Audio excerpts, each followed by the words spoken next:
found an insane way to get expert content to use for SEO. Experts to write your SEO pages for free. I did something like this before. I'm going to share that because I need to share it in order for it to make sense. And this new trick, it's a little bit black hat. It's a little bit against the rules, but it's super easy to do. And I don't really think, even if you're caught, actually, I don't really think there's any ramifications, unlike the predecessor where if you're caught, then you could get in trouble. On this one, there's not really any ramifications. It sounds crazy. It's not as crazy as it sounds. It's just very creative. So in order for this to make sense, I need to read my newsletter from last Sunday. If you already read that, you can skip to the end, but that makes this trick make sense because there was a tool that you needed called Help a Reporter Out to do this previously, but now there's a new tool that you can use, and this tool works in a different way than Help a Reporter Out. And the story, it's all very related. The story uses Help a Reporter Out, and then there's a slight change with the new tool. But you literally can get experts, top experts, to write entire articles for you. And as long as you put your keyword in the important places, the page title, the meta description, the URL, the H1, and the beginning of the first sentence, you can have an expert write you content that ranks really well on Google. And I've done something like this before. I'm not going to say if I've done this exact strategy before. I'm just not going to say if I've done it or not. But I did admit in this newsletter that I'm about to read to doing something just like this before. And it's super creative. It worked really well. I probably shouldn't share it, but I'm going to share it anyway. So that's what you're about to get. First, like I said, I'm going to share last week's newsletter, and you can read this yourself at edwardsturm.com/articles. And this is called Outranking the New York Times in 5 minutes. It was originally on my mailing list, edwardsturm.com/newsletter, and then I turned it into this article that I'm about to read to you. Here it goes. I outranked the New York Times in Google search within 5 minutes of publishing an article that I outsourced for free. The year was 2020. It was lockdowns. I had expected to take a flight home to NYC. The flight was canceled. I was sitting out lockdowns in the center of Kiev, Ukraine. It was a crazy time. Everyone was on their computers. I was going all in on SEO. We created a simple SaaS tool a few months earlier. SaaS just stands for Software as a Service. I launched it on Product Hunt. Educators liked it. It got covered in a few edtech blogs. I use these blog backlinks to jumpstart a bottom-of-funnel SEO initiative. Target keywords where the searchers know what they want. They just don't know the brand that will give it to them. This is what I was doing. The SEO started working. We had more users, and then we got to an under 1 million score on SimilarWeb. SimilarWeb ranks websites by the amount of traffic they receive. It's highly inaccurate. Lots of businesses love it. One of these businesses was Help a Reporter Out. You may remember Help a Reporter Out from my article last week. They just shut down, Help a Reporter Out just shut down, but their founder started a new service that works the same called Source of Sources. Anyway, back in 2020, Help a Reporter Out was far from shutting down. It was very sought after. Simple premise, journalists who need expert quotes for their articles submit a question. Experts answer. Journalists pick their favorite answer. They get their quote, and the expert gets press, clout, and backlinks. But how do they measure who is an authoritative journalist and who is not? They use SimilarWeb. In order to post as a journalist on Help a Reporter Out, your website needs to have a score of under 1 million on SimilarWeb. So when my SaaS tool got that, I was hyped. I could get well-known experts to write for us and then flex on LinkedIn that we included them in our blog. This actually happened. Experts would write for us and then share on LinkedIn. We got covered in this blog. And it was literally our software tool company blog. But I presented it to them in a really good looking way that made it easy for them to share on LinkedIn. And then I could get well-known experts to write entire articles for us. Asking for entire articles, though, it was against the rules of Help a Reporter Out, but I was determined to make it happen. So here is how I did it. First, nobody was going to take my brand seriously if it was me, the founder, posting the question as a journalist. I needed to make our new SaaS look like a bigger company. I created a fake journalist with a fake photo. I gave her a Twitter where she posted about her favorite foods and other nonsense a few times a month. If you Googled her, she looked real enough. In her email signature, it said editor. She posted Help a Reporter Out questions in EdTech. We had decided to go in on that niche after the EdTech blogs included us. She asked a question in Help a Reporter Out and said more words, details, and paragraphs were preferable. This isn't against the guidelines of Help a Reporter Out. Not yet. So she posted her query. She asked for some question for the experts, and she said, more words, details, and paragraphs are preferable and make you more likely to get selected for our publication. And here is where she changed the game up. Once she got a decent response, she would follow up. Oh, also, I believe this fake editor, which was just me, I believe posted the query anonymously, because if it was a brand that people hadn't heard of, then we might not get as many responses. And so even though we did technically get under 1 million on SimilarWeb, we wanted to create, if it was a brand that people hadn't heard of, we just wouldn't get as many responses. And so by keeping the source anonymous, it left people thinking, well, maybe this is a really big outlet, even though it was not. It was just our company blog. So anyway, once this fake editor got a decent response, she would follow up. And this is the exact copy that she said. She said, this is excellent. I could actually see this being a full article on our main blog. Would it be possible to add 200 to 500 more words to this? Thank you so much. That's the actual follow-up message that I, as the fake editor, was sending. I was sending this to the experts, and that's all that it took. This simple response from our fake editor was always enough to get an entire article from an expert. And now we're on the SEO section. The thing is, many experts responding are just normal experts who don't know the first thing about search engine optimization. A lot of them are using Help a Reporter Out for clout and distribution, but not backlinks. They think that by being included in our SaaS blog, it will get their business more customers and it will be a good flex on LinkedIn. They don't even know about SimilarWeb and its rankings and all of this. And then there's me. SEO is what I do. It is my life. I used Help a Reporter Out for backlinks to tell Google's algorithms what my businesses are about and, of course, to flex on LinkedIn. But when I realized I could use it to outsource content for free, that was a game changer. So I've used Help a Reporter Out as an expert myself because it got me lots of backlinks and it helped inform Google's algorithms what my businesses are about. And then I would get covered in big blogs because I'm a good writer. Then I could flex that on LinkedIn. But like I wrote, when I realized I could use it to outsource content for free, that was a game changer. So while doing keyword research, I came across a keyword I liked. And that keyword was, will distance learning be permanent? The reason I liked this keyword was it was high volume because of lockdowns. So it was lockdowns. Everyone was wondering, will distance learning be permanent? And no other websites were targeting it properly. The ranking websites for it did not have this keyword in their page title, meta description, URL, H1, and first sentence. Those are the places you want your keyword to appear. Nobody was targeting it like this. The New York Times was ranking #1 for this keyword with a similar article, but it wasn't targeting this exactly.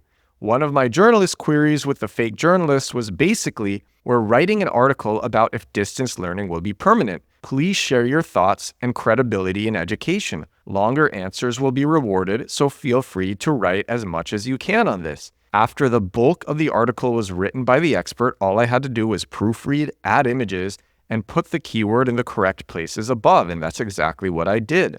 And now comes the part about me ranking, but it's never this fast. Ranking on Google is never usually this fast. I think in this case, it was due to an increasing amount of weekly users for my bottom of funnel SEO pages, overall relevance of our site to the keyword, and my precise targeting. Either way, I was dumbstruck. This had never happened before, and this has never happened since. I thought it was a glitch. I did the usual, published my new page, added the keyword to my keyword tracking tool, then submitted the page to Google Search Console so that Google would know it exists. 5 minutes later, the page was ranking #1. The New York Times was now ranking #2, right below our page published 5 minutes ago. I called up my co-founder at home in NYC. I asked him to check too. He saw the same thing. I will say, when a site is doing well, it is not unusual to rank fast for a keyword, but 5 minutes is incredible, and we had only just surpassed an under 1 million score on SimilarWeb. We don't rank #1 for this keyword anymore, but for the first few years after the article was published, we ranked #1 for it pretty much every week. And if you're watching on YouTube, I'm sharing a graph of our ranking for the keyword. If you're listening, I'm going to describe it. So what happened was after starting at position 1, Google dropped us down within days to position 5. And then I wrote, Google is a volatile beast. And this was for several reasons. Google hates when it thinks you understand it. Understanding exactly how it works makes it more likely you will game it and rank bad content. This harms searchers and as a result harms Google. The random volatility makes you focus more on the fundamentals, which is write good content. Google is constantly testing click-through rate, testing retention, testing engagement. So those are the two reasons why Google is a volatile beast.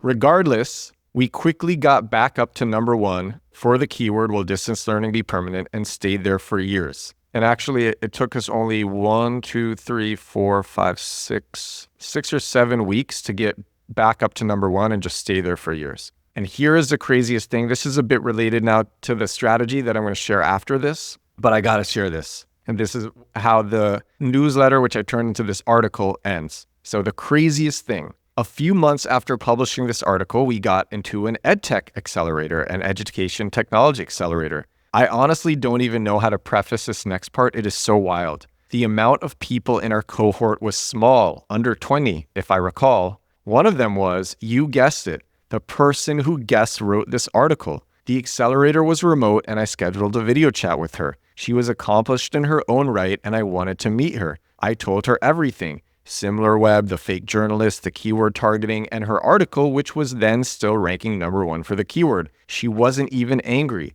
The keyword at the time had tons of educators and parents searching it, and the qualified traffic was great for us both. We got into this EdTech accelerator. I couldn't believe that this person who wrote this article was in it with us. And I came clean. I was just completely honest. I'm like, I didn't say it like this, but I'm basically like, look, we gamed the system and you wrote this article for us thinking we were a way bigger publication. You basically wrote the bulk of it before knowing who we are. And then you had written most of it anyway. So you just figured you'd write the rest. The editor you were talking with didn't exist. That was me. And now guess what? Your article ranks number 1, showing you as the author and linking to your company, which it did. It linked to her company. So people were learning about the author. They were learning about her and what she does. Benefited us both. All right, so how can you do this today? Because Help a Reporter shut down. So I shared in one of these sentences, Help a Reporter out. They recently shut down, but their founder started a new service that works the same.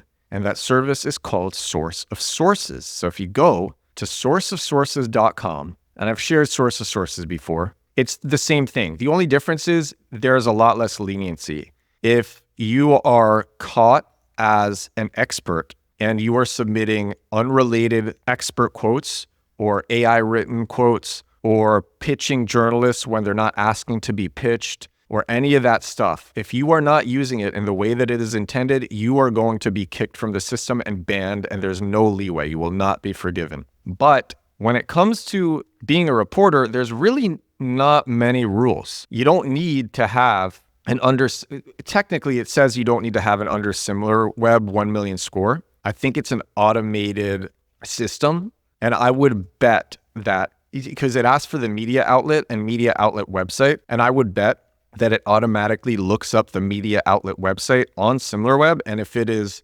over 1 million, the journalist question gets rejected. And if it is under a 1 million score on SimilarWeb, then it automatically gets accepted. So here's what you would do if you wanted to game the system. And I'm not recommending this, but this is what you could do. And I'm not going to say whether or not I've done things like this with Help a Reporter Out. I'm not going to say. But here's what you could do if you wanted expert content written for you for free to use for SEO purposes. Create a fake journalist. No one's going to take a blog seriously where the editor or the journalist is the founder. You don't even actually need to create a fake X account or anything or a fake social. You could just use a fake email with a name that is not the name of the founder of the company. So that's number 1. And you can literally use a Gmail because journalists on Source of Sources, they give their Gmails all the time. The real trick is, and I actually saw another company doing this, and I can't believe that they did this. When it comes time to enter the media outlet, because Help a Reporter Out allowed you to list yourself anonymously, they had that option. Source of Sources, the iteration, the next version of Help a Reporter Out, it doesn't have that. However, you can write in redacted. And I literally saw this week from a company that didn't want to be found. And so the media outlet name was redacted and the media outlet website was redacted.com. And if you look at redacted.com on SimilarWeb, its score is 20,000, well below 1 million. Its score is 20,000, redacted.com. And if you go to redacted.com, it says, after 7 years in business, Redacted Inc. has closed its doors as of June 2023. Thank you to all of our wonderful clients for their business and support over the years. So the business doesn't even exist, but on SimilarWeb, it has a score. Its website has a score of 20,000, and it's called redacted.com. And so you can use it. Basically, it's not the same thing as anonymous, but it works the same. It works in the same way. And actually, I saw the company that did this. They even wrote, we have 6-figure monthly traffic. They even wrote that. This is the query. Outlet with 6-figure monthly viewership. Our team is seeking quality and unique product recommendations for a holiday gift guide. We are looking to fill the following categories: hot sauce, gift baskets, coffee, cookware, and kitchen gadgets / appliances. And the media website is redacted.com. The email is xmediallc@gmail.com. And that's all they have to do. So here's what you do if you want to do this. You basically do the exact strategy that I read to you in the article. And that article is also linked to in the description for this episode. You have the journalist. The journalist asks your query, which is based on the keyword that you want to target.